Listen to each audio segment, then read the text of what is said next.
आली माणिकपाटना premiere league महासमारोह में उद्यापित हो जाइछि। GRP इंस्ट्रक्चर managing director Suresh Chandra पात्र संयोजन आयोजित यह अष्टम वार्षिक प्रतियोगिता नियाळ बनाम चंडियागढ़ी मध्य कड़ा मुकाबिला होई प्रथमे 10 ओभर में नियाळ 162 रन करथिबा बेले चंडियागढ़ी 117 रन करी रनर्स अप होइथिला।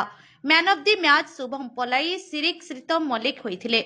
अतिथि सेपटे चैंपियन टीम नियाळ एवं रनर्स अप टीम को मुख्य प्रणव कुमार शुक्ला, सम्मानीय अतिथि मानस कुमार साहू, शिक्षाविद प्रमोद कुमार मल्लिक, राधाश्याम बेहेरा, सांबादिक सरोजिनी महांती चैंपियन ट्रॉफी प्रदान करथिले।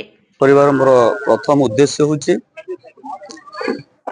गाँ होची पंचायत होची मो एरिया बा आली ब्लॉक गाँ गाँ भितर बा पंचायत पंचायत सुसंपर्क रखा मोर हूँ प्रथम उद्देश्य। 5 वर्ष हो जो माणिकपाटना आमर प्रिय समस्त माणिकपाटना ग्रामर जहाँ को आम गर्व गौरव मानुଛୁ आम सुरेश भाई से जो माँ बापा ना जो खेलटी कर बहुत स्वागत योग्य।